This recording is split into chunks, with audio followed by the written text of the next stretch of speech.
Unknown. Oh, that's Joe Bertucci. Joe, we see you. How are you? You're on mute, Joe. Go to the bottom of your screen. When the screen is white, you'll see a microphone, you'll see a telephone, and you'll see a camera. And there should be a red line through the microphone. Click on that so you will be off phone. You'll see a telephone, and you'll see a... Hey, John. Tony, you're coming through, but you're kind of muffled. Oh, muffled. I'm muffled. All right, you're good now. Come on. Tony, you're Yeah. good. I hear you. I have you 5x5.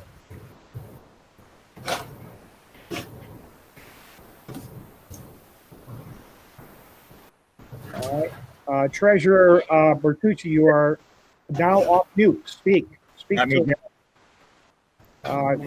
Say something else again. A little more. Mr. Fanning, Commander. Yeah, all right. We do hear you. We do hear you. You have to say a little bit more than that. I don't Good know. day. All right, you're good. You're good. We just want to make sure that you're good. The meeting is, the meeting starts at 6:30, so we still have time here, Oh, folks. there you go. I know, but I gotta get on. I don't know. Tony, Yeah. We hear you 5x5, and we see you. You're good. Okay. Thank you. Mm-hmm. We can see you. We can hear you. Yeah, but how do I get on bigger screen? We can do. Oh, wait a minute. Oh, that didn't do any good. I don't know. I'll just leave it like this. Yeah. Oh my God. I didn't know. Joseph, do you see any bugs coming our way?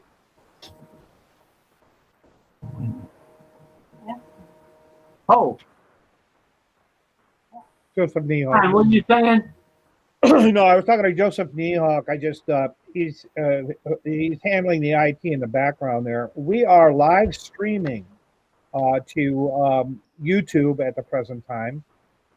So theoretically, we are being watched by, thousands, even millions of people can be watching this meeting as it's going on. And they can actually participate through the chat. And Joseph is going to be handling that for us. Nice ceiling you have there, Dan. I'm trying to plug my phone in. We all checked out your ceiling fan. It was great.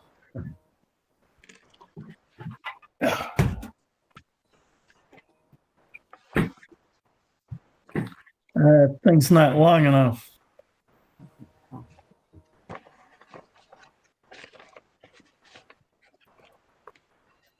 Joseph, if you're talking, you're on mute.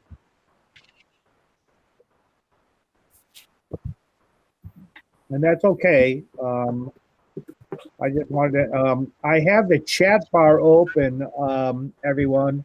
If you go up to the top of your screen, you will see a little thing that's there. It looks like a little person that says, show everyone or whatever you want to do. And then it says chat. Okay, and that chat bar is open. So I was actually talking to some people there. You may see that. And you can send messages without talking. I just sent one. Chat. Okay, Joseph just joined again.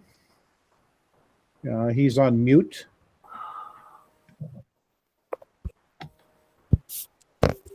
I had to use a different. Hello, device Joe. because, YouTube stream.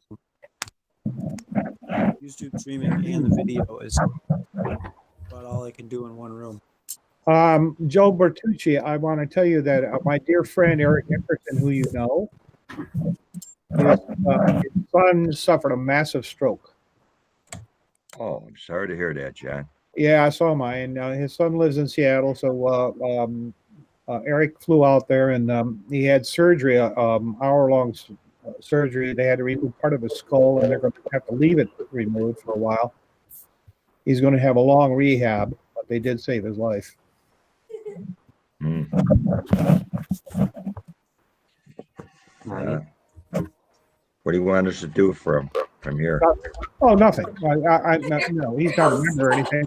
I thought you would like to know that because I know we've had lunch together, and and Yes.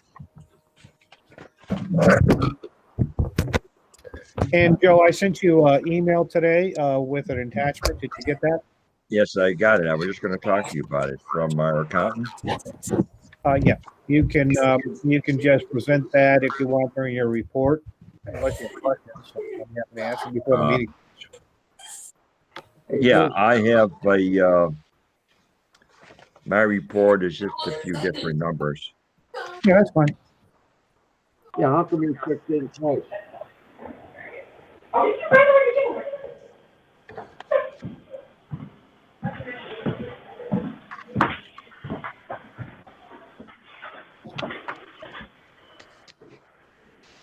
Is this the year's end report here, John? That's literally catching us up from some of the reports that were never filed before we. Oh yeah, this is back in 18. Yeah, this is kind of Yeah, old that's stuff. for 18, and now he's doing 19 and 20 as we speak Okay. to get us back in good graces with the Treasury Department. Okay, that's good because I'm saying my report is a little bit different than what you sent me. So no big deal. I hear you. Jeffrey, welcome.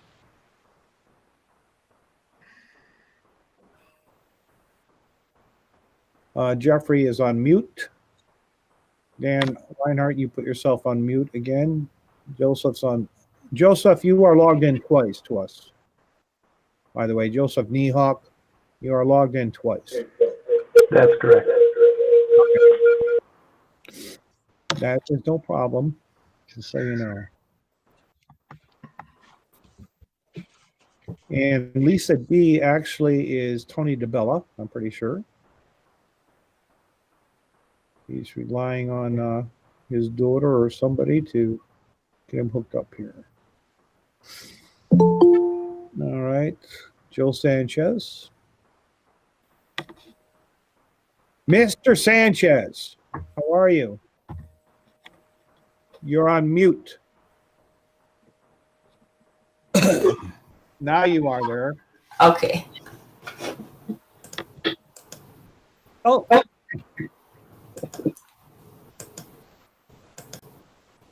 Oh, there I am. Okay. There you are. Yes, sir. Welcome. Thank you. Our meeting will kick off at 6:30. Okay.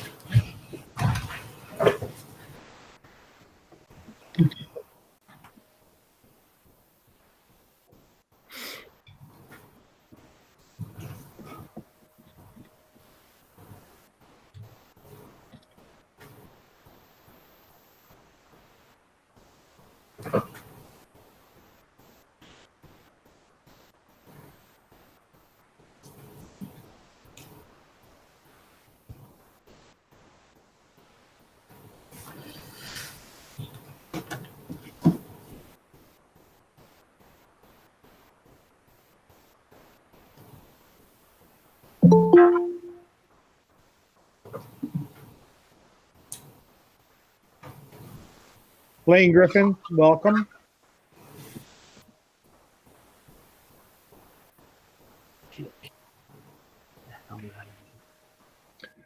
If you are here to see a national service officer, again, go to DAV84.org. Open a browser, go to DAV84.org, and scroll down the home page to the green box that says, do you wish to see a service officer? Click on that. You'll fill out the form. Once you fill out the form, click on submit.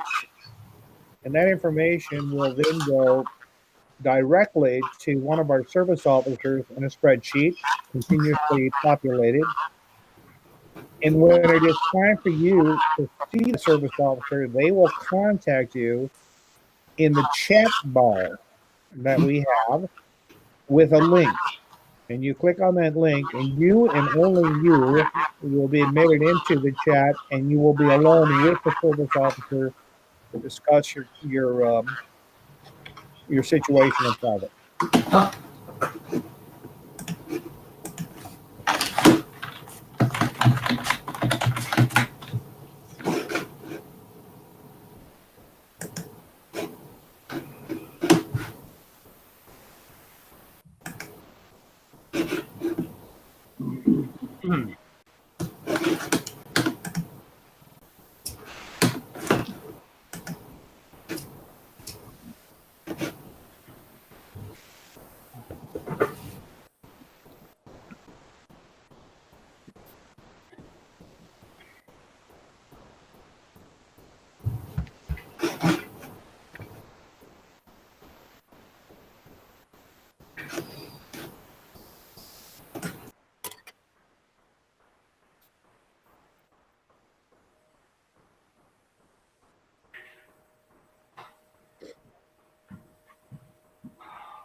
Hey, Joe, Yes, sir. I got some stuff for you. Is it money? No, not yet. But Well, I never remember coming in though, and I just got to go over there and get his money. But I'll take care of that and get it to you. But I have some stuff that I ordered from National, okay? And I wanted to come by and drop that stuff off to you, okay? okay. Do you have a bill or something that we have I to got pay? everything. I got everything. I just can't drive. Okay. Well, then don't worry about it. Yeah, I lost my privileges. How did you do that? Hi, Ben. Well, what's going on, everyone? How did you lose your privileges? Easy. I almost killed myself, and I got double vision. I'm dizzy. Had a concussion, and I was in the hospital for 3 days. Oh, Yeah, so that was right. That was December. That was the first Saturday in December, and I haven't driven a car since. It's So, but I got a driver. My Kathy's my driver, so okay. we'll get her. There. Are you saying that you almost killed yourself literally, or that you got in an Yeah. accident? No. Yeah, I fell off the ladder. Oh, okay. And I hit the banister, and I hit the spindles there on the very sharp point. And when I went down, I heard a crack. I says, "Oh my God, I just cracked my head." What were you doing on the ladder there? I was Tony. painting. Painting. Yeah, I was think- painting. I think it's time to say goodbye to ladders. I think We so, all Tony. get to that point. How about you, Dan? So I went. I stay off of ladders. I stay him too. I can't get up on one. Yeah, so I get a little queasy, you know. yeah, and the doctor said, "Were you dizzy?" I said, "No, I wasn't dizzy. It just happened, just an accident." So there we go. well, I'm glad that you're doing better. I'm doing better, but like I say, it's the only thing is as soon as I get my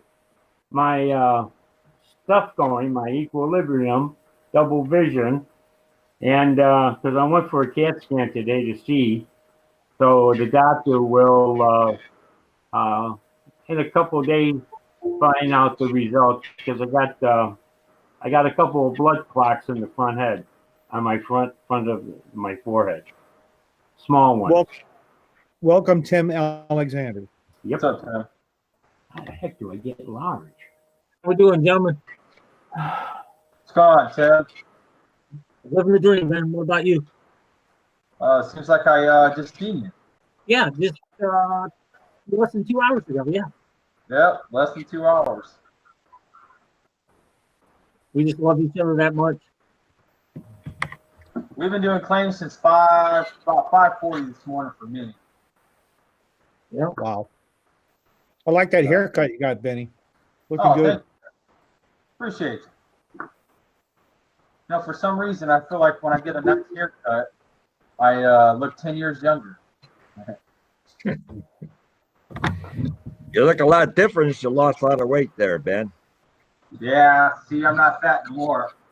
Look at this. Whoa, my Whoa. goodness. Look at Skinny Betty. Wow.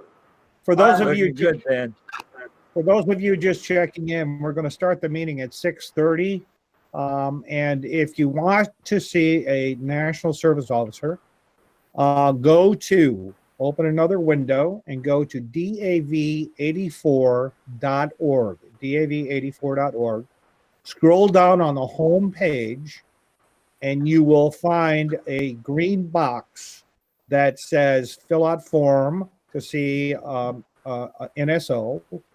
And fill out that form, and when you hit submit, that form will automatically populate a spreadsheet that will be in the head of our NSOs, and they will then call you through the chat bar, which is located to the right on your on the screen. You have to open the chat bar, and there will be a link, and you'll click on the link.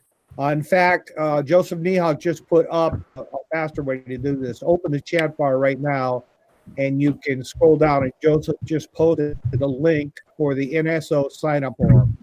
So you can click on the NSO sign-up form right now, fill it out, and click submit. And then the NSOs will call you out when it's your turn, and they will take you into a private room, and it'll just be you in the NSO speaking privately about your concerns. We are also, for your own edification, we are live streaming right now on YouTube, and Joseph just posted a link to that. So people who want to participate in this meeting can, from YouTube. They will not be able to talk, but they will be able to chat, and they will be able to send messages to us. Theoretically, we have an unlimited amount of people that can join us. It could theoretically, we would have 1 million people joining this meeting live on YouTube right now, even as we speak. We have our own channel on YouTube. DAV84.org is our channel, and there is a chat there as well as the live stream.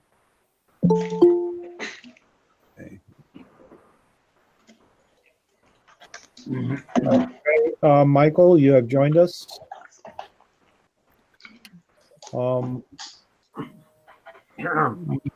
Michael, you might be on mute. But listen, Michael, if you want to see an NSO, open the chat box and you'll see a link to fill out the form, NSO sign-up form. Fill it out, click submit, and then you'll be called out in the same chat window. When it is your turn to meet with an NSO, you'll go into a private room with just you and the NSO, and you can talk about your concerns. Hey, Rich. Hey, Rich, John, you gotta turn the I microphone can't off. see you. Well, that's because I turned off my screen, but I'll turn it back on. Here I am. Put the microphone on, Rich. No, you see me now, don't you? Yeah. Yep. And Tim Alexander for this time. Okay.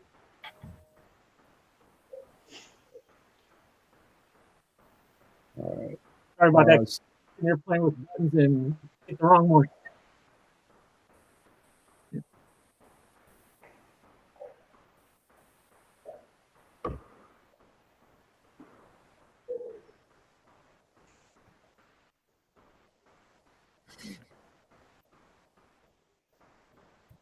If people are having trouble with our audio, we can turn on captions as well. Captions are automatically.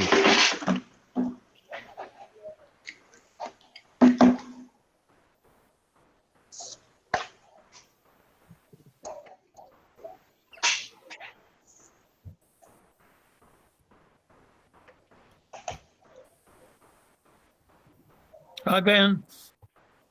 What's up, Dan? How are you? I'm doing okay. It's good to see you, man.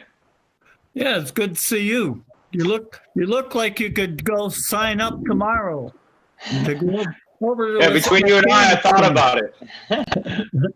Between you and I thought about it. Yeah. It's not too late. I'm only 33, right? There you go. Not all. My time's You're over. welcome. Okay, once you have tested your microphone to make sure that you can work at officers, because you're the ones that'll be talking, please go ahead and mute your microphone. All right, and then when it's time to call on you for your report, you can unmute your microphone. Who says present now? And that is going to prevent feedback. So that's great. All right, testing. Hey, John. 1, 2, 3. Can you hear me? Yes, sir. I'll try to stay up on top of it, but I just muted a few people that was doing the.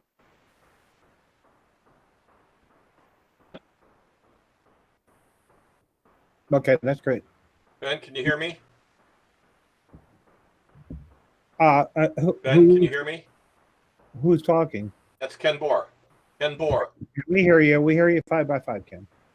Thank you. We hear you, Ken.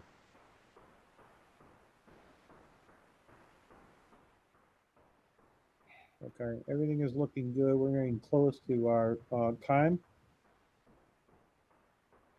Quite a few people have checked in already.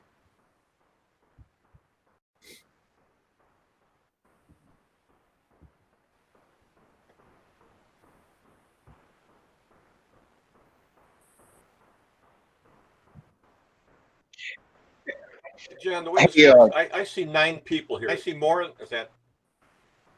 There's 14 people on. Yeah, you got your microphone. 9. Is it on? Yeah, no, it's on. It's on now? There's 14. There's 14 people on. There's 14 people. Yeah, the microphone would have a red mark going through it. Don't worry, Rich. I muted you. Yeah, Rich, you're muted. All right, good. I muted you, Rich.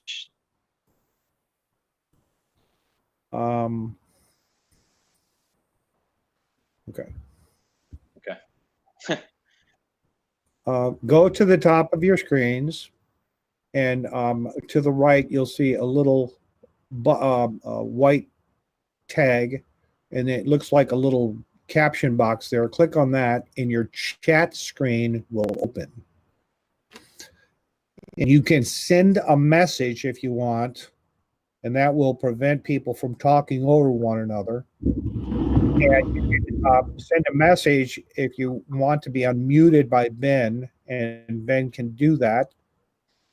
There's also a couple of links there for the NSO sign-up form. Click on that if you want to talk to an NSO. Tim, yes, your test came through. I see it. And there's also a link to the YouTube live stream, which we're doing right now. So those of you who are not officers that you just want to attend the meeting, you can participate. You can watch a meeting on YouTube live, and you can also participate through chat. And we will get your any questions that you have coming to us.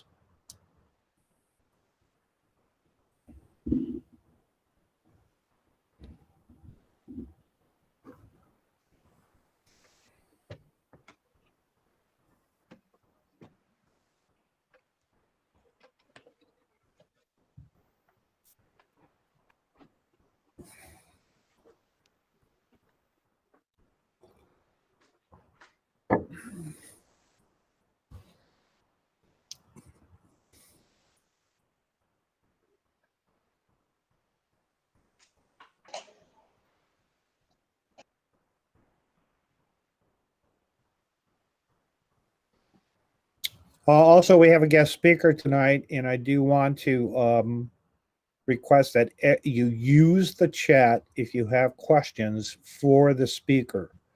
Write your questions in the chat box, and then we'll have the speaker address your questions after his presentation.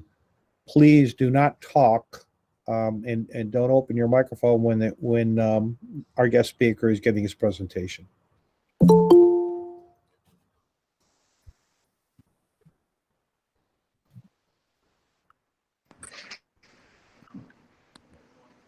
Hello, Joseph, and welcome.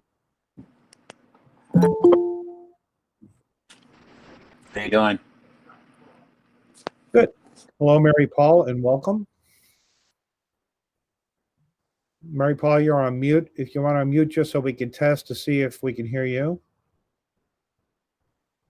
go to the bottom of your screen and unmute yourself. Oh, Okay, you're unmuted now. I found my hat. Great. And I'm Well, wearing great. You're official. How's that? Okay. Took me a long time to find this. There we go. Oh, I'll make sure my hair looks okay. All right. It looks great, Mary.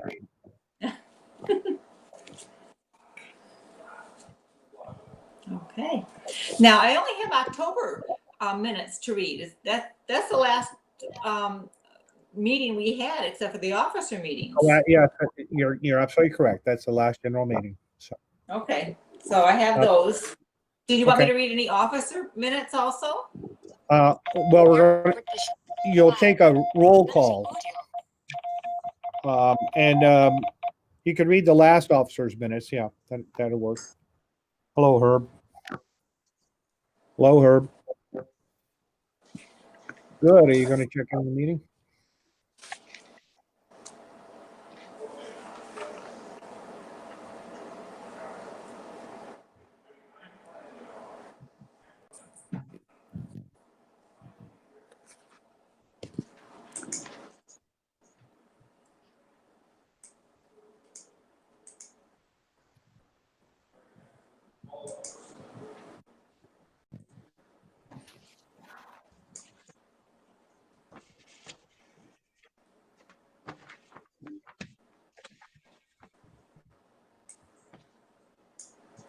You Ben?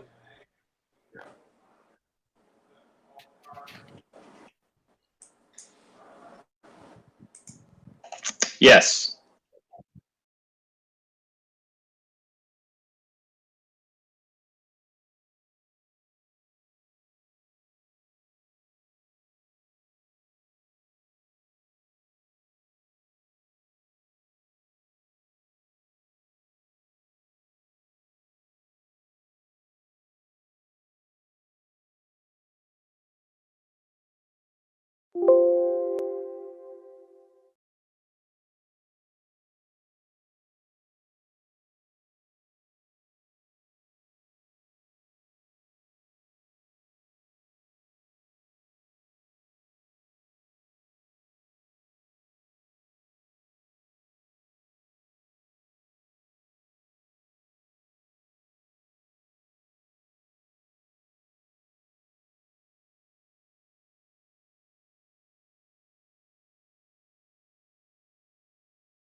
No. Microphone's on. How do I get on the picture? Ben, Dr. Richard Doss is our guest speaker, so you'll know when to unmute him, okay? If you have him on mute.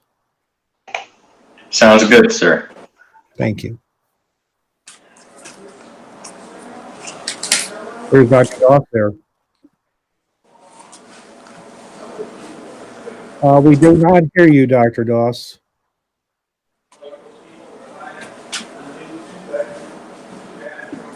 Where is everybody?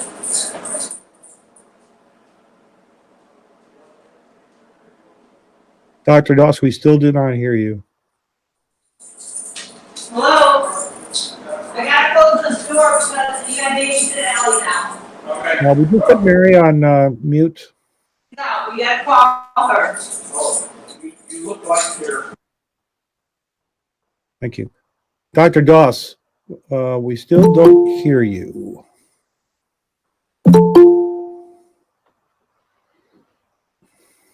Okay.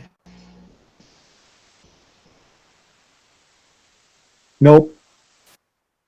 You're on mute now, Dr. Doss.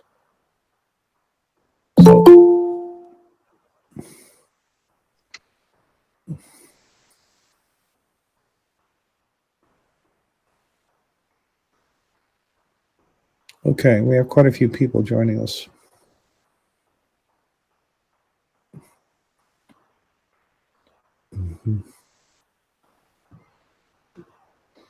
Dr. Doss, you're the one that I'm trying to make sure we already had you on once, and now you're not coming through for some reason. You came on much earlier.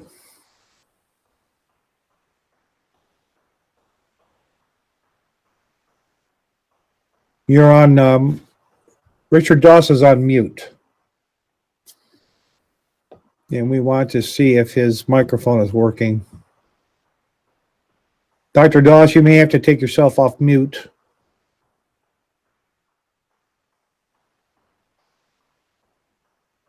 Okay, now can you speak? You're off mute. See? No, we do not hear you. We do not hear you.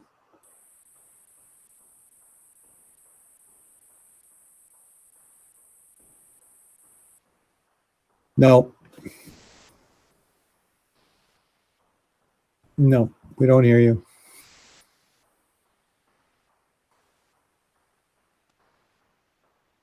We do not hear you.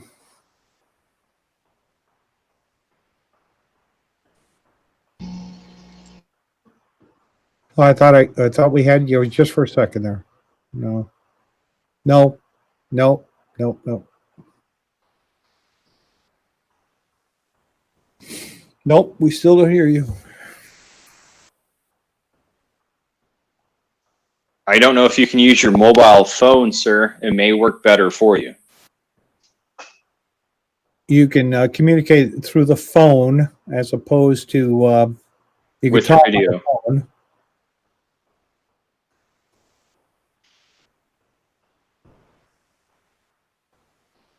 Okay. Sorry, I was in the Army. I just like to get the stuff done. Yep. Yep. Okay, everyone who has checked in, I just want to go over one thing for you very quickly. If you go up to the top of your screen and you click on the little chat bar, it looks like a little caption box. You'll open up your chat window. In that chat window, you're going to see a couple of things there. There is a link to go to for a form to see an NSO. If you wish to see an NSO tonight, you can do that. Just click on the form, fill it out. Once you've filled it out, you click on submit. When you submit it, it will automatically go to the NSOs. You will be put on a list, and then they will come back in the chat, and they will call you out with a link, and you'll click on that link, and you'll go into a private room with one of our two NSOs, and you'll be able to talk about your concerns in private. So I urge you to do that. I also want to tell everyone that we are also broadcasting a live stream to our YouTube channel. there's a link to the YouTube live stream. At the live stream, you can participate through a chat window there. And we'll also be calling you out to on a link that you can join and speak to an NSO that way as well. Okay. Right now, we're trying to get our guest speaker's microphone up and working. And then we will start this meeting. We still do not have you all live, Dr. Doss. Can I do a roll call of the officers while we wait? No. No. Let's just get the NSO working. Hey, John. Yeah. Joe, is that Joe Sanchez from 17? Yeah. It is? No. Okay. No. Hmm?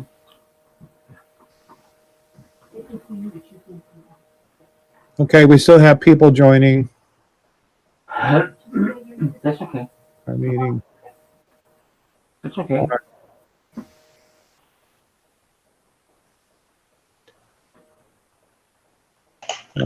Dr. Doss, you can hear us, but we can't hear you. Do you have a microphone directly in your computer? Try unplugging your earphones and see if that works.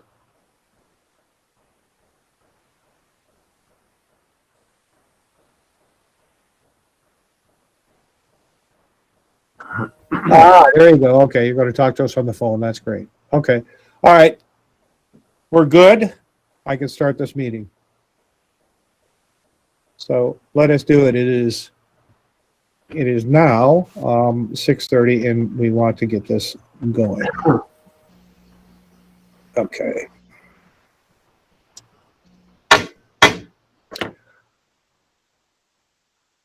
Comrades, you are called to order for the opening ceremonies. Comrades, attention. All members and guests who are veterans who will give the hand salute. All others, place your right hand over your heart. And please join me in the Pledge of Allegiance. And okay. I pledge allegiance to the flag of the United States of America and to the republic for which it stands, one nation, under God, indivisible, with liberty and justice for all. Order arms. Comrades, we will now be led in prayer by our chaplain. Can you unmute Dan Reinhardt, please? I am. Okay. God be merciful unto us and bless us. Cause your face to shine upon us, that thy way may be known upon earth, and thy saving strength among all people. Let the people be glad and sing for joy, for you shall judge them righteously and govern the nations upon earth. Especially do we pray that we may have your guidance to the end, and that we may each of us firmly uphold the great principles of this organization. Amen. Amen. As a reminder, we are here to address only matters specific to our organization. All discussions must be relevant to our mission statement, which I will now read. We are dedicated to a single purpose, empowering veterans to lead high-quality lives with respect and dignity. We accomplish this by ensuring that veterans and their families can access the full range of benefits available to them, fighting for the interest of America's injured heroes on Capitol Hill, and educating the public about the great sacrifices and needs of veterans transitioning back to civilian life. This mission is carried forward by providing free professional assistance to veterans and their families and obtaining benefits and services earned through military service and provided by the Department of Veteran Affairs and other agencies of government. Providing outreach concerning its program services to the American people generally and to disabled veterans and their families specifically. Representing the interest of disabled veterans and their families, their widowed spouses, and their orphans before Congress, the White House, and the judicial branch, as well as state and local government. Extending DAV's mission of hope into the communities where these veterans and their families live through a network of state-level departments and local chapters. Providing a structure through which disabled veterans can express their compassion for their fellow veterans through a variety of volunteer programs. I now declare this meeting open for the transaction of such business as may rightfully come before it. Comrade Adjutant, you will now call the roll of officers. Okay. Commander John Fanning, Present. Senior Vice Commander Herb Bishop. He is present. Okay. First Junior Vice Commander Ben Fugate. Present. He is Second Vice Commander Officer Ken Bohr. Ken Ken Bohr. Bohr. He is present too. They're all on mute. Present. Okay. Present. Third Vice Commander Gilbert Shepard. He is present. He is present. Gilbert Shepard is excused. He's excused. Yes. Fourth Vice Commander Frank Wayne. Frank Wayne is absent. Our Senior Vice Commander Herb Bishop is also present. Present, yes. All right. Treasurer Joseph Bertucci. He is present. Chaplain Reinhardt. Present. John Stevo. John Stevo's present. Present. James Carollo. Present. Terry Vorderer, excused? Excused. Excused. Bill Byer.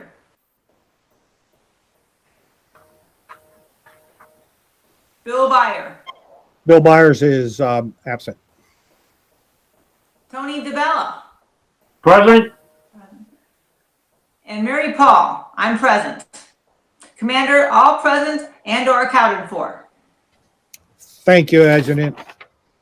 I now want to introduce our guest speaker to you, Dr. Richard Doss. John, Dr.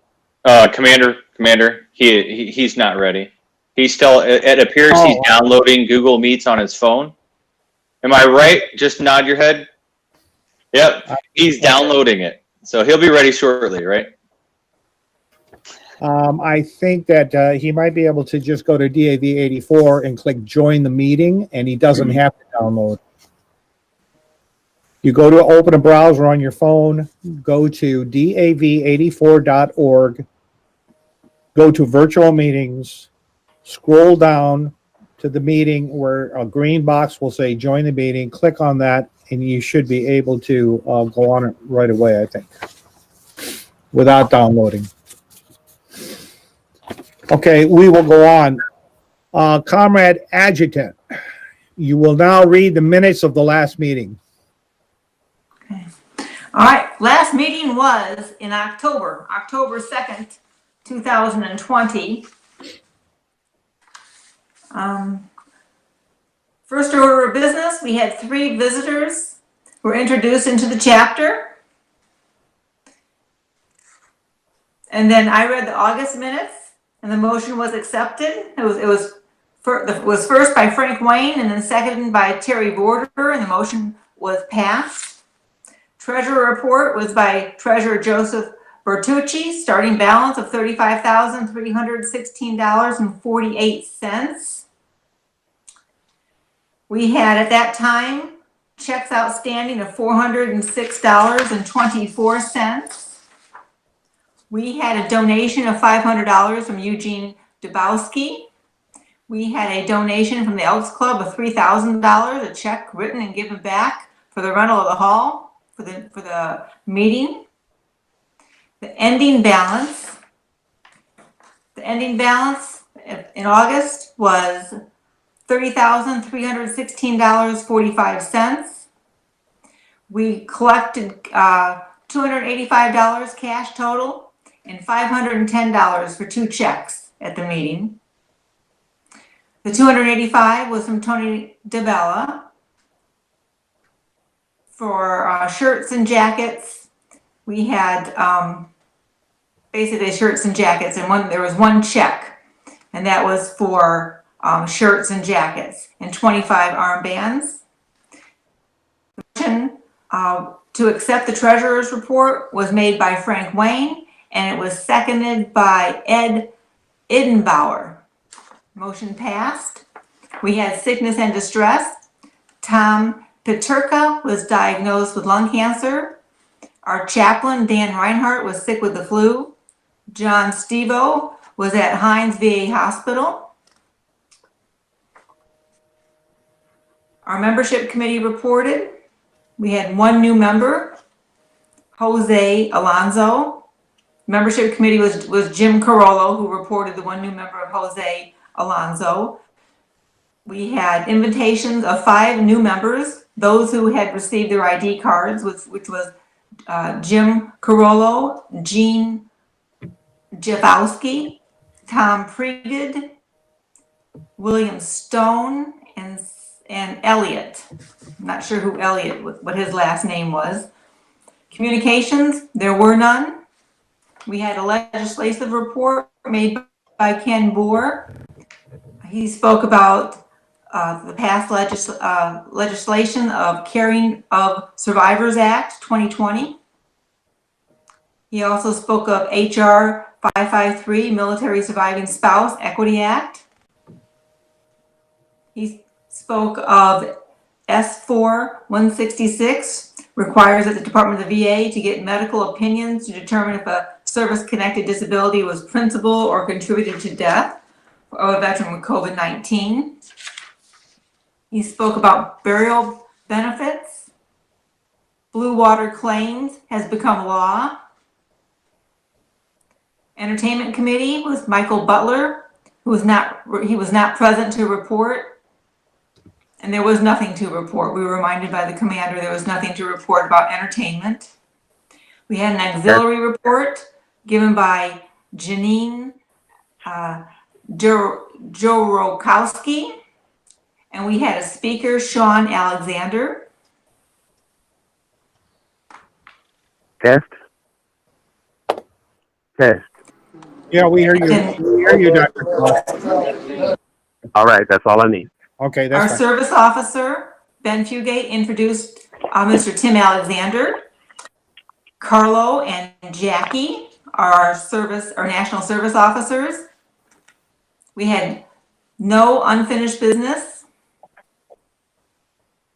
The new business was Terry Borderer explaining that we have use of the Elks Club Hall for free, and they are extending the use of their facility to DAV members. The good of the order, the adjutant read the minutes from the officers meeting on September 25th of 2020. We had an adjournment. The motion was made by Frank Wayne, seconded by Herb Bishop. Motion passed. And our 50-50, we had $100 for the winner. And that's minutes for October 2nd of 2020. Are there any omissions or corrections? Are there any omissions or corrections? Hearing none, the minutes will stand approved as read. We will now hear the minutes of the officers' meeting.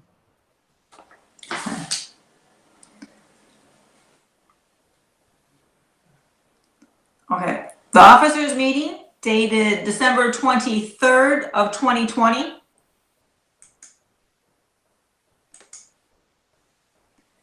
At that meeting, we discussed today's meeting for January 15th, the general meeting. We spoke about the meeting will be held virtually and have the capacity of having private virtual meeting with a service officer with the option of returning to the general meeting. We spoke about our guest speaker. And we did have options, and we chose the guest speaker due to COVID. Due to COVID, the options were a veteran counselor of the year from Moraine Valley Community College, or an expert in social services to help veterans cope with isolations and thoughts of suicide during the current pandemic.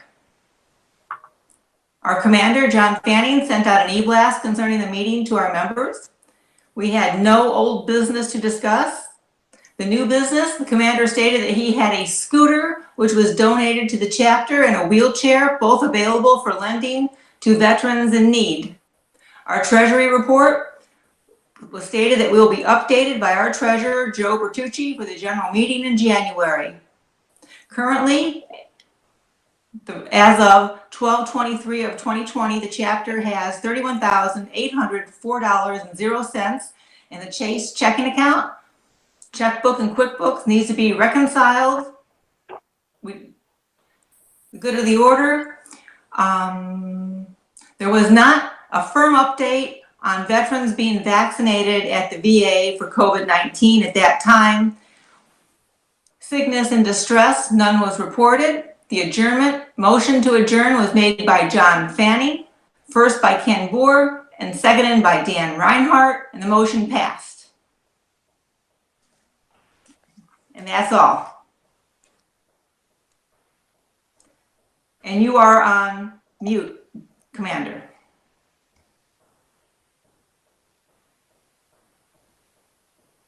Are there any omissions or corrections? Hearing none, the minutes will stand approved as read. At this time, I want to break away because we do have our audio fixed in our guest speaker.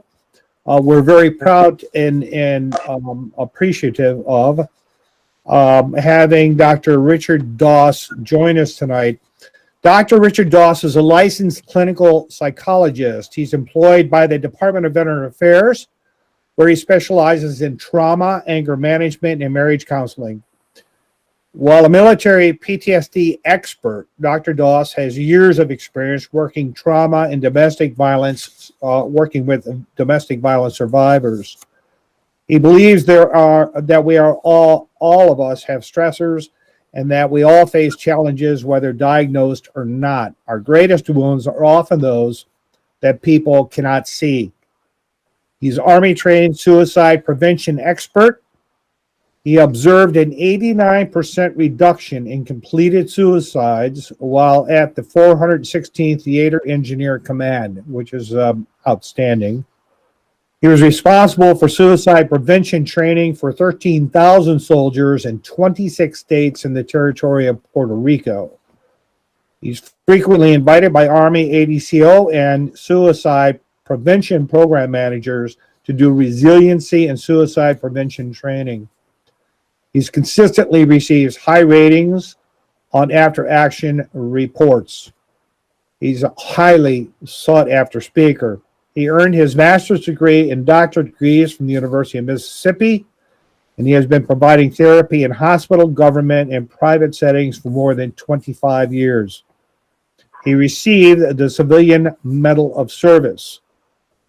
He has a great sense of humor that makes people, civilians and soldiers, feel comfortable talking to him. He helps commanders create a climate that encourages conversations that reduce suicidal ideation and promotes resiliency. He's a master at helping employees and soldiers recognize and fight the stressors that contribute to depression and suicide, subsequently and increasingly productive in attendance. He is also the author of 2 books, Good Soldiers Suffer in Silence and 52 Steps to Stop the Suffering. Dr. Doss, thank you for joining us, and I will turn it over to you. Thank you, Commander Fanning. Man, just as I listened to that, that sounded like a whole lot. You probably could have done just the one line. Glad to be here, and I want to say, again, thank you, Tony DeBella and Commander Fanning, for inviting me to your meeting. It's not every day that we have an opportunity really to talk about this kind of stuff. So we know that, you know, we lose anywhere from 20 to 22 veterans a day to suicide. I don't know if anybody has a calculator, but that's a lot of people. That's a lot of people. And unfortunately, you know, particularly as men, we're good at talking about sports. If you want to have a good conversation about old cars, we can have that conversation. If you want to talk about attractive women, we can have that conversation. But when things are going bad, who do we talk to? Who do we talk to? Now, there's something that happens in the military, and you heard Commander Fanning, you know, tell you that I worked with 13,000 soldiers in 26 states in Puerto Rico. And one of the first things that the military teaches you, anybody ever heard the phrase, suck it up? Yeah, I have. Right. So the way they say it is in the theater engineer command that I worked for, which is the 416th over in Darien, suck it up, drink water, and drive on. All right. And basically what that message says is nobody wants to hear your problems. Nobody wants to, if you're in boot camp or basic training, who's going to say that they need to go to sick call because, you know, that they don't feel well? I know I work with one Marine actually who went through boot camp with a broken ankle because they didn't want to tell anybody that they were having problems. The truth is that long before the military, we learned how to be quiet, particularly as men. I see we have a lady on the call, but ma'am, you're a soldier now. So my experience is that, you know, once women join the military, they fall in rank. So I think about, you know, I have a son and a daughter, and I think about when my daughter would fall, you know, I want to kiss her boo-boo. You know, baby, it's going to be all right. You know, but when my son fell, the message was get up, wipe yourself off. And if I start a statement, I want to see if anybody can finish the statement. Because boys don't. Anybody? Boys don't cry. Boys don't cry. And so, you know, you go to the military and you fight for our country. And people think because you're a soldier that you're invincible. When they look at you, they see somebody who's strong. And as men, oftentimes we don't complain about stuff that's going sideways in our lives. You know, so you know, really the question becomes, as men, who do we turn to? So tonight, you know, I'm totally fine if everybody came off of mute, because I love to have a conversation. I love to have a conversation. Anybody on this call, and you know, and if you have to just raise your hand, you could do that too. But I'd love for us to be able to talk. Anybody good at giving help? Well, yeah, you got the right place. You got Benny up there, and I am there for helping everybody. All of the officers are there for helping. Just about all of us are. Now here's the next question is a little tricky. Are most of us good at asking for help? Not really, I don't think. Right. You know, so if, you know, a fellow soldier came to you and said, man, I'm having problems. I'm in a bad place. You know, your question would be, what can I do? What can I do? But when you're in a bad place, the question becomes, you know, what do you do? I was talking to somebody earlier today who said that we are currently in what looks to be a perfect storm. A perfect storm. Anybody want to chime in why we might be in a perfect storm of something that might be contributing to depression, exacerbating your PTSD, and basically having us as a country and individually being in a bad place? What's the perfect storm? Doctor, I think a lot of people would chime in, but they're all on mute right now, so it's kind of difficult in this virtual environment to do so. But I do. I don't mean to interrupt you, but you can put your comments in the chat section, and so the doctor can see them that way. Okay. All right. So right now I'm playing the game of, is this mic on? Is this mic on? So I know earlier it wasn't on. So I'll share, and then I'll let you come back with the chat comments later. So part of the perfect storm is we're in something that has never happened to us before, and that's the COVID-19 pandemic. Right. So we had polio. I know when I was growing up, we had chicken pox. I have never seen a country shut down. And, in our wildest imagination, back when we had this conversation in March, what everybody thought was that, this lasts for a few weeks, maybe a month, couple of months. We're approaching a year. And everybody's not doing well. You can nod your heads. Do you believe that depression is actually going through the roof? Okay. It is. It is. The other thing that's happening too is that relationships are catching a toll from this. So whereas you may have, been able to go out and hang with the guys, now you're just sitting, up under your wife or ma'am, your husband. And so the largest increase in the number of people that I've been seeing has actually been couples, because, they're not doing well in the midst of this storm. So you got isolation. So there might be a lot of places that you would normally go, a lot of things that you would normally do. Do I have any fishermen? Any fishermen? Yeah. I know the city of Chicago, the harbors were set, this past summer that only 2 people could be on a boat. And so the question becomes, what fun is that? We're in political unrest. So this is not a conversation of, are you Republican or Democrat? Our country is in a bad place. It's in a bad place. And so, I'm just talking about the perfect storm. We have racial unrest. We have financial unrest. Anybody know anybody who lost a job?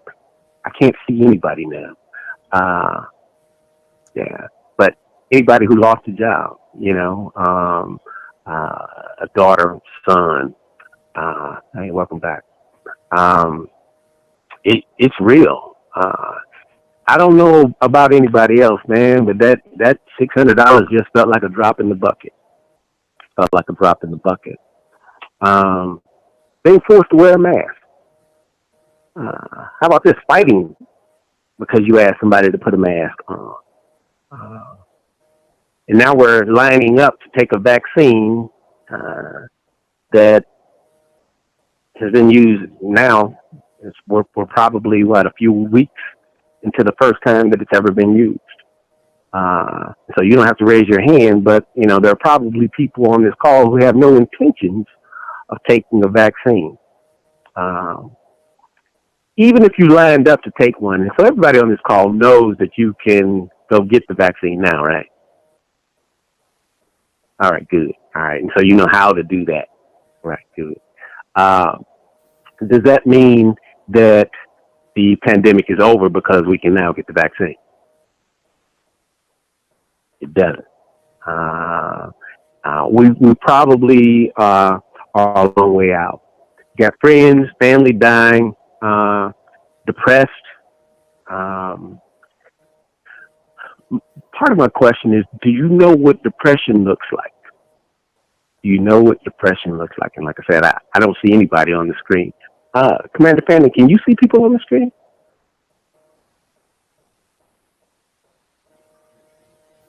You can? Yes, I can see people on the screen. Yes. Okay. Yeah. So I just I see just- letters. We can see you. Yeah, we can Okay. see you, and we can see people on the screen, and we again, we are live streaming to our YouTube channel, and there could be, and probably is, many more people Okay. there that we can't see. Fair enough. Fair enough. Anybody known anybody who's died, passed away as a result of COVID? Right. So, like I said, thank you for raising your hand. So it's bad. You can't hang out with people, and then you're left alone with sometimes some real funky thoughts. I think of this commercial that I used to watch a few years back. It was just dark and creepy music, and it was a lady walking down, a dark and lonely street. And you would think from the commercial that somebody was about to attack her. And she gets to her house, she opens the door, she turns it and goes to lock the door, and she has about six or seven locks. She sits on the couch, and you're thinking, wow, she's safe. And she puts a cigarette up to her mouth, and the conversation was the thing that was going to kill her. She had control over. So I don't know if you know this, but a lot of the veterans that we see at the Vet Center, and I'm at Chicago Heights, the average age is 72 years old. 72 years old. And, a part of the conversation that, we would be having is, do you know why they're that age? And so the response would be that for a lot of veterans, would you believe that work becomes therapy? Working one shift, two shifts, trying to quiet demons by going to work. So, somebody, you put your time in 20, 30, 40 years, and, you're 65 and you go to the retirement, they got a nice big party for you. Do you know for a lot of people, that's a scary day. That's a scary day. So you've had something to do for 20, 30, 40 years, and now all of a sudden, no place to go, nothing to do. And the demons that you had quieted, as a result of your combat, began to wake up. The thoughts that you had when you got home from war, and for the Vietnam vets, that are on this call, unfortunately, back in late 60s, early 70s, I like to ask the question, what percentage of Vietnam vets do you think had PTSD? And because you can't answer, I'll answer for you. Usually people say, man, all of them had it. When the truth is, none of them had it, because PTSD didn't exist until the 80s. And so the idea of self-medicating with alcohol and drugs, or like I said, for some people, becoming workaholics, going through 2, 3, 4 marriages, there was nowhere to really go to talk about it. It wasn't a medical diagnosis, so, how were you supposed to work on it? Plus the fact that the military taught you to be quiet. operational security. Idea that you don't talk to anybody about what you experienced in war. Just nod if you ever heard that. Whatever we did, wherever we went, you don't talk about it. The extension of that is you don't talk about anything. I remember my father saying when I was growing up, he'd say that loose lips, let me see your lips. Can you finish it? Loose lips Sink ships. There it is. There it is. Yeah, loose lips sink ships. And so you learn to be quiet. So here we are now, 2021, and a lot of us are still quiet, and a lot of us are still not talking. So the idea that somebody told you not to talk, now you have nothing to say, and you're in the middle of what I refer to as the perfect storm. Just nod, if you will. Does anybody know when this pandemic is going to be over?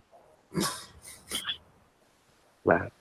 So there is an uncertainty like we've never had before. Now, here's the scary thing about depression.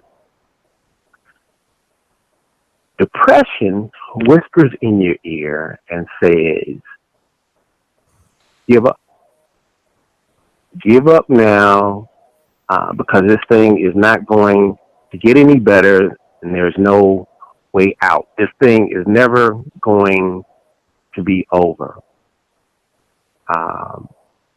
And so, I said before that, we're willing to help other people, but if we're not good at asking for help, if you're in the middle of the storm, or if you're at the bottom of the rabbit hole, the question now becomes, to whom do you turn? If one of your DAV buddies said to you that they wanted to end it all, he wanted to kill himself, he was ready for this thing to be over, the question that I would have for you is, what would you say to it? What would you say to him? Now, the tendency a lot of times is for us to say something that I refer to as a cliche. And that statement is simply this: man, it's going to be all right. Well, as a psychologist, I try not to tell people that, because the truth is, can you actually say that their bad situation is going to be all right? And if their wife left, can you promise them that she's going to come back? And so the truth is, you can't make promises because you can't make guarantees. So when you think about suicide, it's a conversation we actually don't have. And part of it is because of the fear that somebody might say that they're going down that road. I was in a training, a group of officers, and I had a colonel say in the meeting, and this is a suicide prevention meeting, I had a colonel say in the meeting that the way that he assesses for suicide was to ask his soldiers, you ain't thinking about doing nothing stupid, are you? Now the question then is, if that's how you ask me, do I continue a conversation with you about suicide, or do I be quiet? So what do you say to somebody who says that they're thinking about suicide? Let me help you out. So one of the best things you could probably ask is this: what's going on? And then listen, because the truth is, you don't necessarily have an answer. There isn't necessarily a fix for their problem. But the idea that you are there with them in the moment can potentially be a lifesaver. Here's the second question that I might ask is, do you have anything to live for? Do you have anything to live for? Right. And so, and a part of our tendency is to want to tell them, you ain't gonna kill yourself because you got your beautiful wife, or you ain't gonna kill yourself because you got that big house. You can't come up with the reasons why somebody won't do it. And even as a clinical psychologist, what I understand is I don't have the power to take away somebody's option of suicide. Here's a challenge that I like to bring to the table. You can suicide. That is an option that you have. Is it possible that we might have a conversation to think of some other options before you get to that? Right? Right? Do you have the power to stop somebody from suicide? Right? And then if you're assessing for suicide, I like to teach people to actually ask that question. Have you been thinking about suicide? Are you actually talking about killing yourself? Because when somebody says, man, I just want it to be over, sometimes that's a little vague and a little ambiguous. What do you mean by you wish it would be over? Man, I just don't want to get up in the morning. What does that mean? Here's something that a lot of people say after somebody has suicided. He seemed fine. There weren't any symptoms. He had that big house. He was driving that nice car, and he had a good job. But the truth is, oftentimes, if you listen, people will tell you that life isn't as good as you may believe it to be. So one of the things that Commander Fanning wanted me to talk about a little bit is, so once you're in that dark place, once you're in that rabbit hole, what do you do to get out?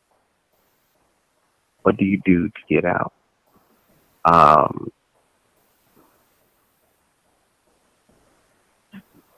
Here's one thing. I'll start, and I would love for you to be able to chime in, but I'll start. There's something I call news hygiene. Do you believe that the news in general focuses on negative news? Do you believe that? Right. Yes. Every day, all day, negative news. And maybe, I look at David Muir, at the last 30 seconds, he'll say, and we got some good news, right? So he's done 29 and a half minutes of the world going sideways, to hell in a handbasket, and then he gives you the last 30 seconds of good news. You have to minimize how much of this you're taking in. So I don't care what side of the political fight you're on. Do you want to get riled up every day? And so that's one of the things that the media is good at, riling you up. If you've been taught not to talk, let's say the military taught you not to talk. Let's say that your family taught you growing up that we keep our problems in the house. We don't talk about things in public, or we don't talk to people outside of the family. If you've been taught not to talk, then the question becomes, who do you talk to? Who do you talk to? And so I'd say you might talk to your pastor. You might talk to family. You might talk to friends. Just raise your hand. Let me see. If somebody needed to talk to you because they were in the rabbit hole in a bad place, could they talk to you? Let me see your hand. Mm-hmm. Could they talk to you? All right. Now, the flip side of that is now it's time for you to talk to somebody else. Do you have somebody, and you don't have to raise your hand for this one, do you have somebody that you would go to? Is there somebody that you could talk to? Or are you in this fight alone? Right. So I hear a lot of men say, well, I didn't want to worry my wife. I didn't want to worry my children. So I kept it in. Right. And so one of the things that you can begin to do is to speak up, not only when things are going well, but when things are going not so well. You're always welcome to come to the vet center. And so we see combat vets as well as veterans who have experienced military sexual trauma, which is a whole nother conversation about things we don't talk about. Here's another thing, kind of with this political conversation. In the military, if you're going to fight and potentially have to take a life, one of the things that most branches teach is that the enemy is actually dehumanized. Does that make sense? Am I on point? Sure. The enemy is dehumanized. That's not a person. That's the enemy. Watch this. So as you think about what the Republicans are, or as you think about what the Democrats are, don't dehumanize them.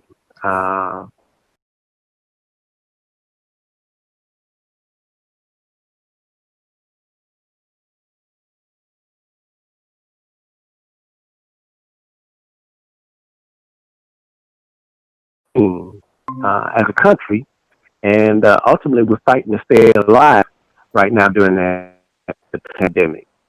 So the numbers haven't come out for what the suicide rate has been for 2020. If I were to take a guess, it's not pretty.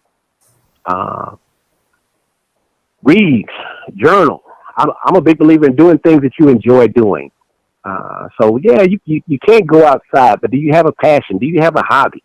Do you have a garage that you can work in? You have to fight this thing that we, as psychologists, we call anhedonia, which means that you used to enjoy things, but you don't enjoy things anymore. Can you find something to get passionate about, something to get excited about? Do you have a projects around the house? Something to keep you busy, and at a minimum, what I'm talking about is how can I distract myself from my funky thinking, or destructive thinking, or unhealthy thinking? Can you call another DAV group member? Do you talk to your psychiatrist? Can you go down to the VA? Schedule your day. Schedule your day. The human brain likes order. Structure your day. Set up some kind of routine. The idea that I'm retired and I have nothing to do and nowhere to go. Now, it's one thing to say I don't have to do anything. It's a scary conversation for you to begin to say I have nothing to do. I have nowhere to go. My life has no purpose or meaning anymore. Now watch this. If you're really, really in a funky place, and I'm sure that you do this as members of the DAV, do something for somebody less fortunate than you. I can guarantee you that there's somebody on this call right now who is depressed. There's somebody on this call right now who's in the rabbit hole. There is somebody on this call right now who feels like they have run out of options. And so, when you see that, go to that person and say, hey, brother, sister, are you all right? But unfortunately what we do a lot of times, we see somebody that we know crying and we say, well, I don't want to get in their business, so I ain't going to say nothing. You see a friend that, normally is in a good mood, but doesn't seem like they're in a good mood, look like they've been crying, maybe been sick. Is it okay to ask the question, man, are you all right? Is there anything that I can do? And watch this. Even if I can't fix your problem, you know what I can say to you? I'm willing to listen. I'm willing to listen so that person doesn't feel alone. So one of the things that the military teaches is how do you adapt and overcome? So they tell you you have to wear a mask. You can't go outside. You can't mingle with people. You can't have Thanksgiving. You can't have Christmas. How do you adapt and overcome to this? How do you adapt and overcome to this? And like I say, I'm a big believer in conversation, and really the conversation starts with us having a talk like this. You know, so I didn't come on the call to give a speech. It's really, how do we have this conversation? So I've begun the conversation. How do you continue the conversation? There's a telephone number I want you to take down. I'm sure you have it, but it's the Veteran Crisis line. Because even if you don't need it, you might know somebody who needs it. It's 1-800-273-8255. 800-273-8255. I want to say thank you for your service. Thank you for your attention. Thank you, Commander Fanning and Tony DeBella, for inviting me. I'm open for questions. Let's have a conversation. Dr. Doss, thank you so much for coming and talking to us tonight. You work at the Veterans Crisis Center, is that correct? No, I'm at the Chicago Heights Vet Center. All right, the Chicago Heights Vet Center in Chicago Heights. Can you give us a phone number in case any of our members are interested in contacting that vet center and maybe getting into one of the groups or something that they have going out there, or possibly even meeting with you? I can do that. Let me see. Wife, do you know the number to the vet center? I never call it. My wife has got to get it, and I'll give it to you. I never call that number. I know she has it. I think you've. I enjoy your talk. I think you struck a nerve with a number of veterans. You certainly did with me. Things that we've all experienced, and I deeply appreciate your spending your time with us. I know that this is the first time we've done a virtual meeting. It's very difficult because I know in meetings it's very important to get actual physical feedback from your audience, and it's very difficult to do that when you're in a virtual setting like this. But it was great. And I appreciate it, and I'm sure that our members appreciate it very much too. I have a number for you. All right, it's 708 754 8885. So it's 708. Was there a question? I also put the number for the Chicago Heights Vet Center in there on our little IM. That was all. Okay, good. Okay, great. There Okay. it is. Yep. Thank you, Dr. Doss. Okay, you're welcome. All right. So I'm here if you need me. Thank you. Thank you very much. All right. All right. At this time, we'll return to our meeting, and we will hear from our treasurer's reports. If we can unmute Treasurer Bertucci.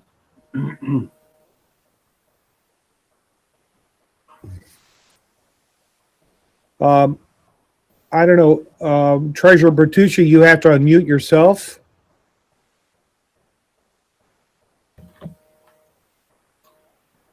There you go. You're on. All right. Okay. As of the last meeting, which Mary Paul gave, we had, I'm going to bring up the snuff because the new balance that we have was $34,026.49. We had $2,222 paid out in checks, which gave actually a balance of $31,804 even. With this, we had a $500 donation from a Michael McCurry, who donated $500, which gives us a balance of $32,000 $303 even is where we stand at this point in our treasurer's checking account.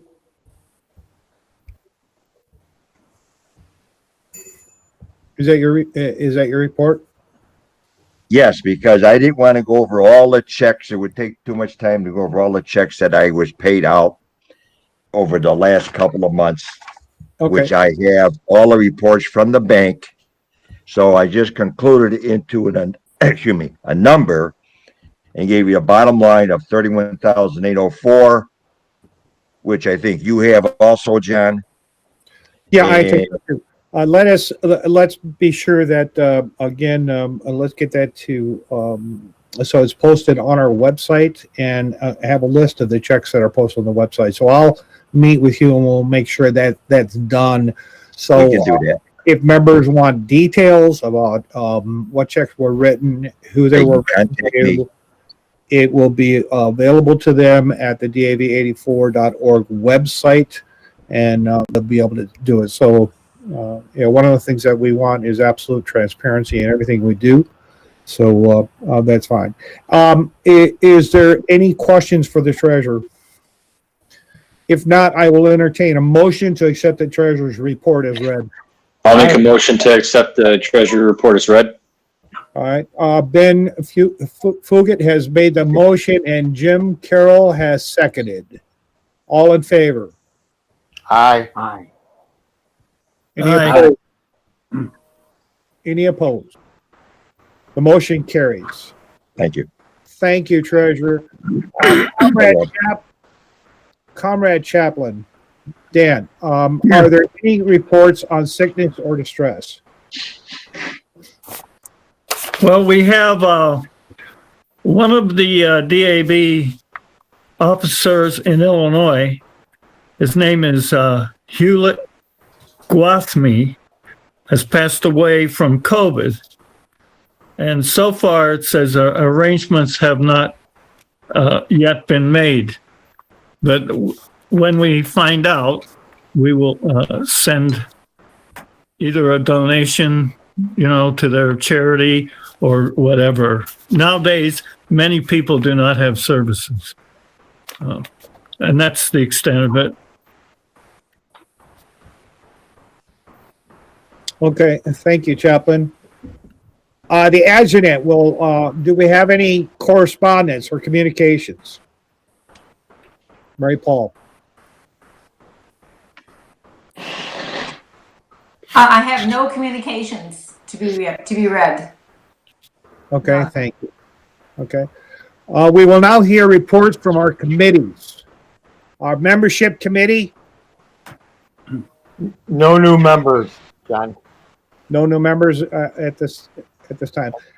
We have a number of members actually that have submitted forms to be processed for, and they're probably on this call, some of them, to be transferred in and also accepted as new members. I want to assure you that all of those applications were forwarded from us to our service officers and from our service officers to DAV. But this COVID has played havoc with everyone in staffing with DAV. And our service officer will address this, I'm sure, when I call on him. But they are just now in the phase and planning to get back to work and restaff and get things done. So I ask for your patience in this because I get calls all the time about people, where do I stand on my membership? And I just want you to know, from our end, we did process them, but because of the COVID, there may be a delay in getting these things done on the national level. But we're working on it, okay? All right, that's our just let us talk to our legislative committee chairman, Tim Moore. Hi, everybody. Can you hear it? Everybody hear me? Yep. 5 by 5. Okay. All right. It was very strange. I usually go to the DAV website, the Commanders Action Network, to see what new legislation may be coming up. And there was absolutely zero shown on there, nothing. And we know that we're not going to have the Midwinter Conference in Washington, D.C., which was scheduled for February 21 to the 24. I believe they may do some type of virtual conferencing there, but I don't have any other information on that. So, and of course, Congress was on holiday break, so there was no legislation being done there. So it's kind of like an empty well this month. I don't believe we're having the national convention in August. Are we, Ben? Is that anything that you know of? This is Tim. Actually, National is planning a national convention. With that being said, they were planning last year's as well. So as of right now, National is planning the convention. Okay. And what about Illinois? We had a Springfield meeting up in the summertime. On Illinois, I didn't see anything at all. Yeah, so regarding Illinois, ahead, I Ted. talked to the adjutant Al Reynolds this morning, and as of right now, we are planning on holding the Department Executive Committee in March. It's all going to depend what the COVID numbers do in between now and then, but as of 10:30, 11 o'clock this morning, when I talked to the state adjutant, we are still planning on doing excuse me, the DEC in March, as well as state convention in June. Okay. as well as the service school in March. Okay. Correct. All right. So that's all I have right now until we get some legislation going through. Nothing else to report. Thank you. We'll now hear from our service officers. Service officer report, Ben. Alrighty. I hope everyone's doing well. So yes, Commander Fanning was correct. We are in talks of returning. I don't know the ins and outs yet. I do have a meeting scheduled for next week. There will be more to follow. I will put it out as the NSO newsletter on our DAV84 newsletter. So as soon as I hear more, you guys can see the DAV84.org for updates. The way it works right now, and I'm going to put in the chat, okay, my office email, okay, and if you guys have any questions or concerns, or you receive something and you do not know how to get a hold of me, you can go to DAV84.org, fill out a request, and it goes to me, okay? Or I'm going to provide our email in the chat, and then you can also email us there. Keep in mind, though, if you're emailing my office, National's policy is whomever is available. So I will task it out, and that's all I have for now. Thank you, Ben. We now have unfinished business. We're going to table the entertainment committee because our entertainment chairman has been excused. And we will go to unfinished business. Is there any unfinished business? Okay, hearing none, we'll move on to new business. And under new business, there's a lot. So this is where most things get kind of interesting. Number one, I communicated with the Elks today and advised them that we, at the present time, intend to resume our full general meetings in person beginning March 5th. So March 5th is the first Friday of March, and at this time, we are planning to have our first meeting in March. So by that time, I know that a lot of guys will be vaccinated. I went for my first shot today at Hines, and my second shot will be in February 5th. So I think that that's pretty much the schedule that most people are going to be on. That is not going to guarantee that we're safe. It's going to just put up another windshield that we all have, which is good. So at that meeting, we still will be observing COVID status as far as wearing of masks. We'll have hand sanitizers, so on and so forth at that meeting, but it will be a full membership meeting. The second new business I want to bring up is the executive committee, your officers meeting. We established a new program, and the new program came about because we were being offered motorized wheelchairs and scooters for free. People wanted to donate it to us. So we have now acquired 2 of these, and we refurbished them. We put in brand new batteries. They are very nice. We have 1 scooter and we have 1 wheelchair. The wheelchair is very nice. I kind of have a picture of it, which I'll try and put up on my screen so you can kind of take a look at it. But it moves it in 360, and it's, you know, in just an excellent shape, as well as the scooter. So I want to put that out to everybody. I don't know if you can see that, but that's what it looks like. And it's a very nice wheelchair, very, very nice. And here's another picture of it. And then we have a scooter, which is also very nice. All right. Now we have both of these and the way we're going to do this is very simple. We're going to give them free to a disabled veteran who needs this. And we will provide the maintenance on these scooters. So the only thing the veteran is going to have to do is plug them in and recharge the batteries. But if they break down, if that needs maintenance, we're going to do that for them. And we're doing this on a lend out basis. So the veteran takes it as long as he or she needs that device. And the idea is that once they no longer need it, let's say they have a hip replacement, knee replacement, whatever, they would return it to us so we can give it to another veteran who needs it. And there's no time limit on it. I mean, some of our veterans are going to need these chairs for years, and we understand that. And that's fine too. So this is a new program we have. So if you know of a veteran that is in need of one of these devices, please contact me. I have them at my office right now, and I'd actually like to get them out of my office right now.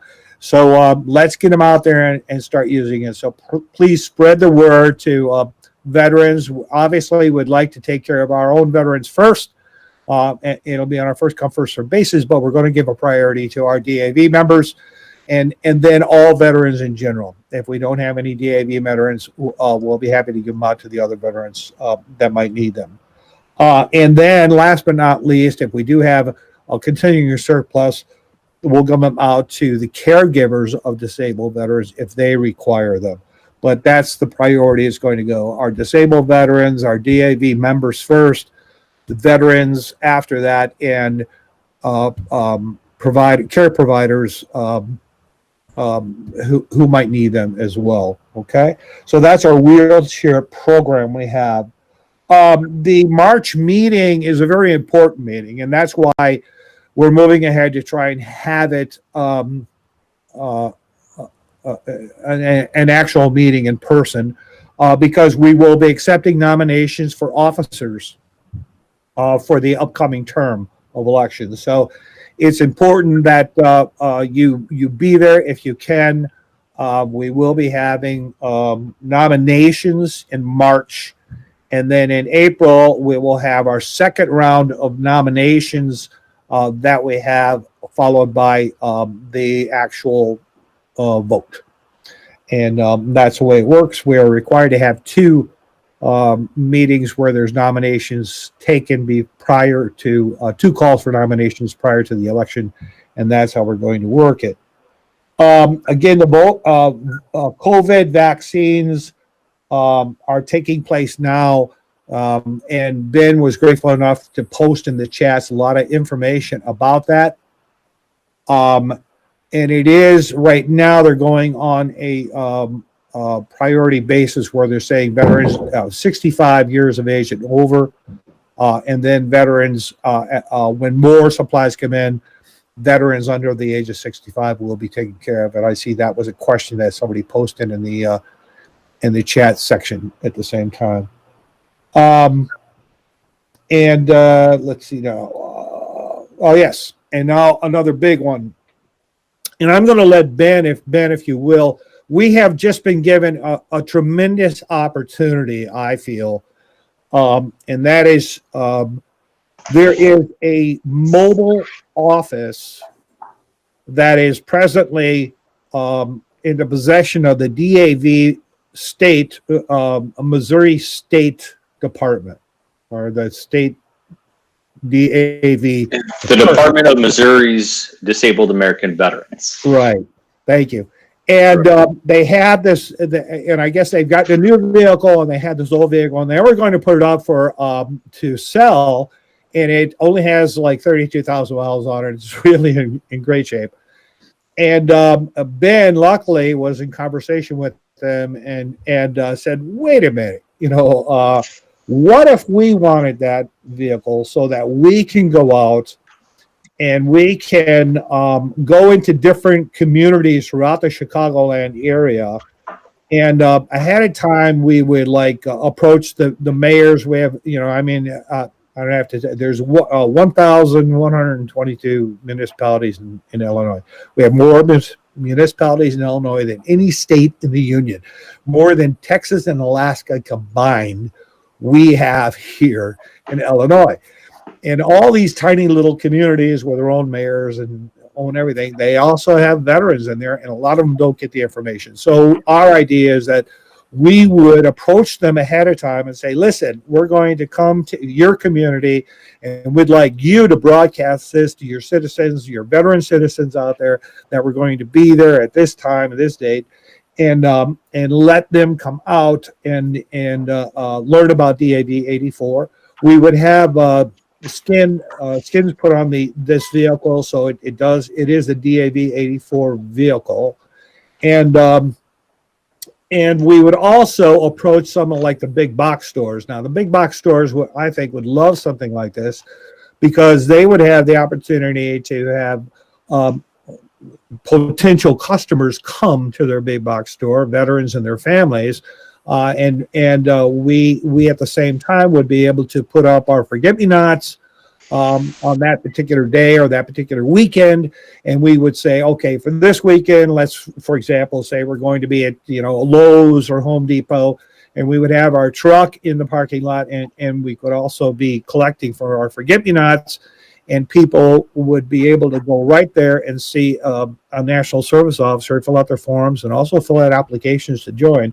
So and I think that these big box stores, I think they'd be crazy not to get on board with that, because it'd be good publicity for them and also entice a bigger crowd or new people to come into their store and understand that, they're veteran friendly. So that's my thoughts on it, but Ben really has the details, so I'm going to turn it over to you, Ben.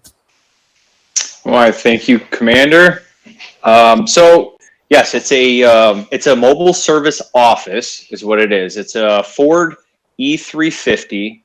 It has space for obviously a driver, a passenger, and then it has two separate spots for two service officers to be able to see veterans privately, right? It is gas. It has 36,000 miles on it. New generator on it. It's in pristine condition. Obviously, it's from the DAV's department in Missouri that we would want to purchase it from. The conversation that I had previously was they were going to throw it up on Facebook Market for around $15,000. But if we wanted it, they wanted to give it to us for $10,000. Okay. It's not about a making money thing. They want to be able to service our veterans, and if we can keep it, within the DAV, we will. Also, I'm going to see real quick if I can do this. I have pictures here that I'm kind of putting up that Ben sent me today of this. This is the vehicle, and here's the interior of the vehicle. It has a couple of desks there, and I think it has air conditioning. I saw that for the box inside because I looked at the ceiling and it looked like there was an air conditioning unit there. But anyway, it's a good looking vehicle. It only has like 32,000 miles on it, and it's supposed to run Commander? perfectly. Yes, Could I take the reins for a sec? sure. Okay.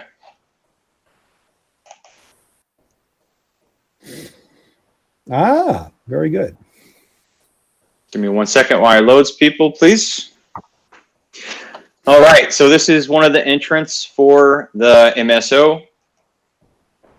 It has 2 separate spots. That's the back office. This one's the front office. It has spots for us to be able to put a laptop, a printer, all kinds of capabilities to include Wi-Fi. Excuse me, Ben, we can't see it individually. We only see your folder. Okay, hold on 1 second. Thank you.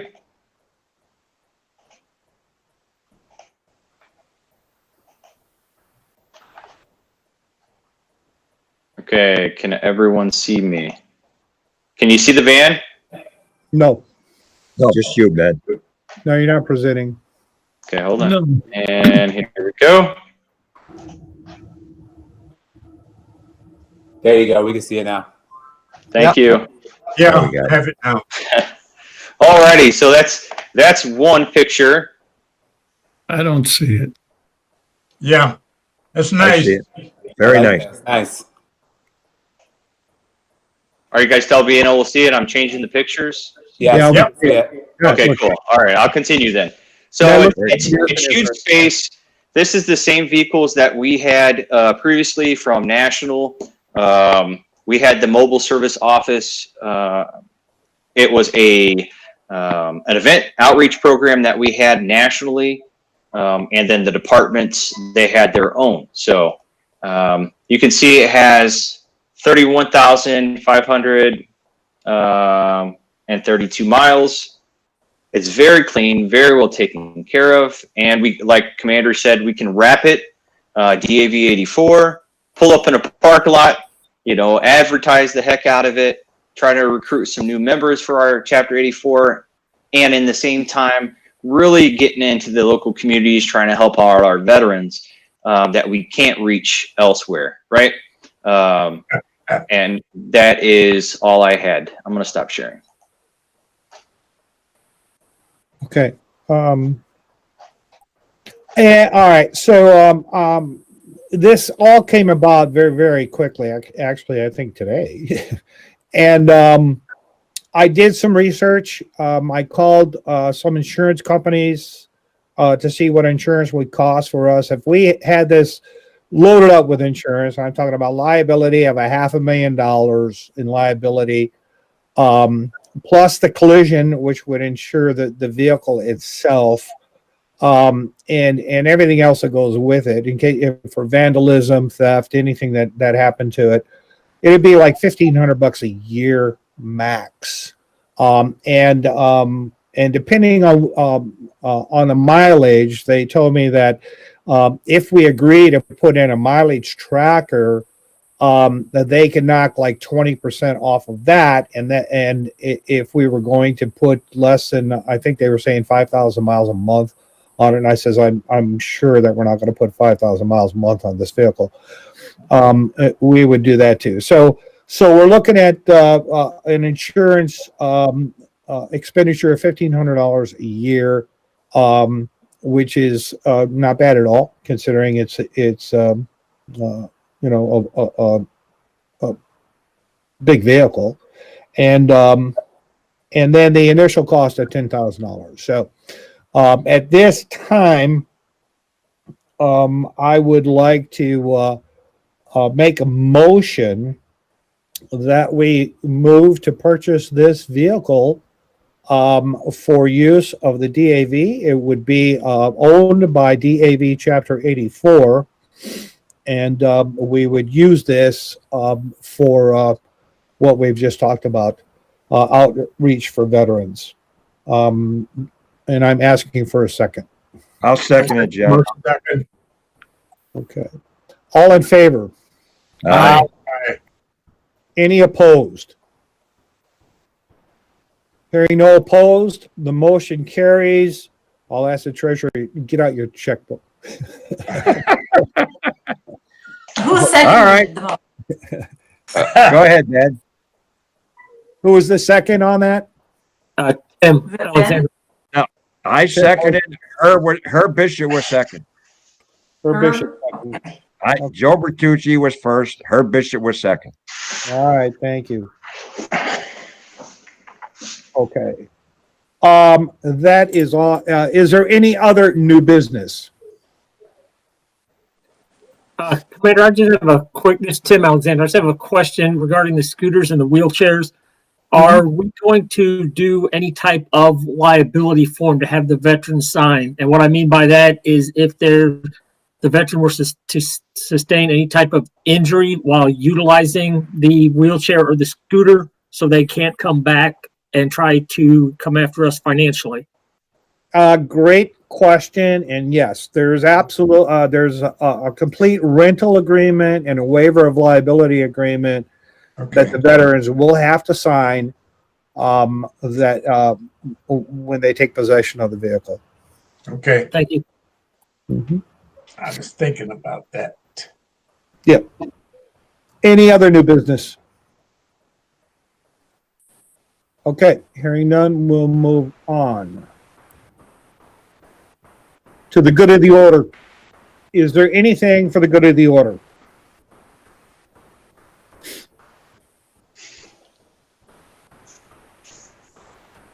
Okay, hearing nothing from the good of the order at this time, I will ask for 1 minute of silence be devoted in honor of our departed comrades.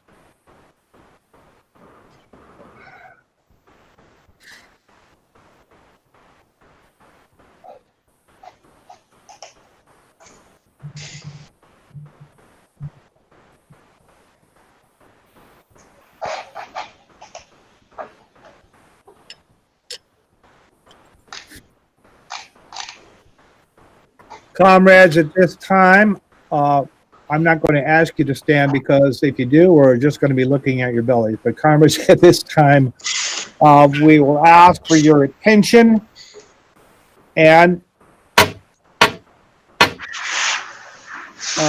we do not have our bugle here. So we do not have our bugler here. He has not checked into our meeting. So we will give a hand salute. In memory of our fallen comrades, may they rest in peace. Order, arms. Hearing no other business, I'll ask for a motion to adjourn. I'll make a motion to adjourn. All right, Ben has a motion. Second. Jacob. Motion is carried. Comrade Chaplain, you will lead us in prayer.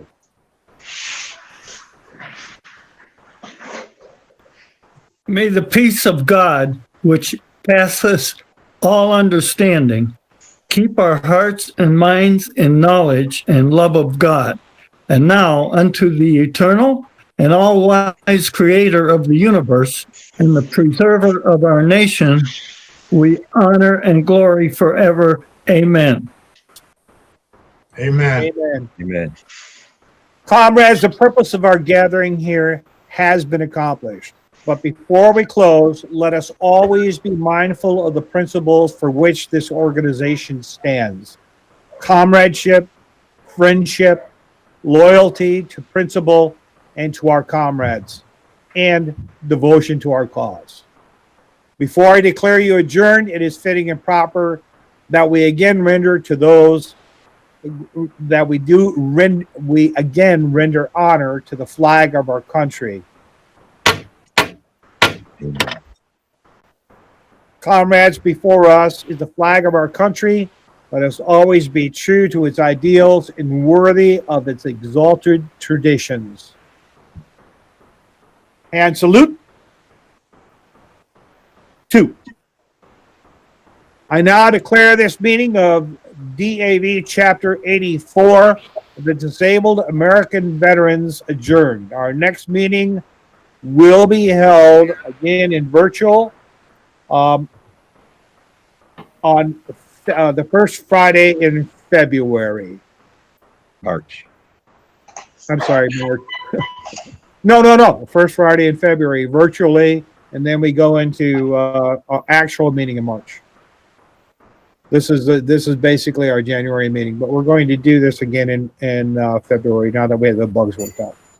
And at this time, the meeting's adjourned. Those of you that are waiting to see an S&O, I think the S&Os will now be working with those individuals. Correct. So how it works is I have the list. I'm going to provide a link for me and a link for Tim's going to provide his link in his chat here. When we call your name, we'll tell you who you're going to be assigned to for just the sake of time. Okay? So if you can please look at the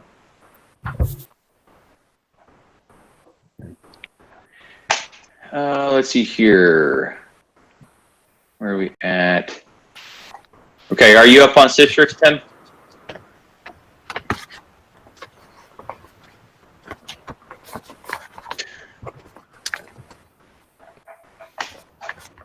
All right, so I have 20 people still on here. Is everyone still waiting? Because I only have 4 people that has filled out my NSO meeting request.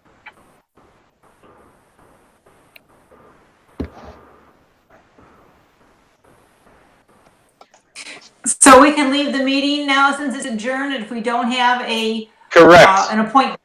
All right. Goodbye, Correct. everybody. This is Bye, Mary. signing off. Goodbye, Bye-bye. Mary. And Bye, hey, Mary. Ben, I'm sorry, I was muted a minute ago. Yes, I do have Citrix up and running. Go.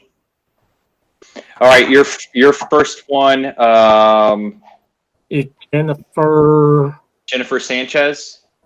Don't. Correct. Yes. Don't. Jennifer, are you there? She's on mute, but she's there. Okay. Go ahead and provide that link in there for her, Tim, and then make sure you mute and turn off your video on this chat. Correct. Okay.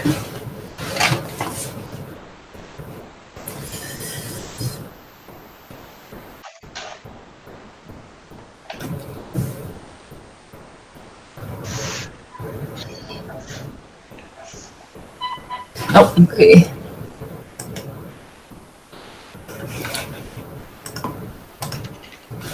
Jennifer, look in your chat window and you'll see the link and click on the link. Oh, okay.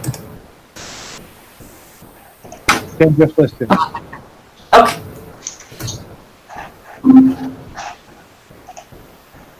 Okay. Should I close the other link out? The meeting link?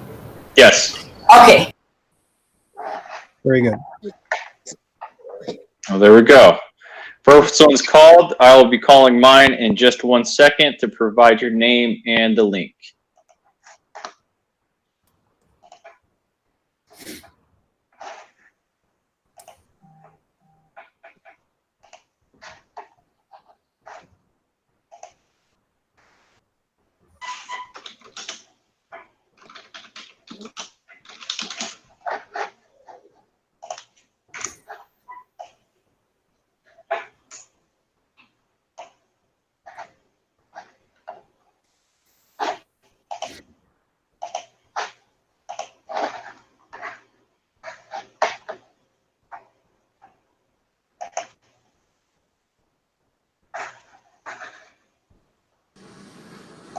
Hey there, I'm helping Bill Stone. Can you tell me, repeat again what you're going to do with the link? Yes, I am putting the link right there. Right. Into the little chat there. Mr. Stone can sign on to that Google Meets and then hang up on this one. And I will click over and talk with him.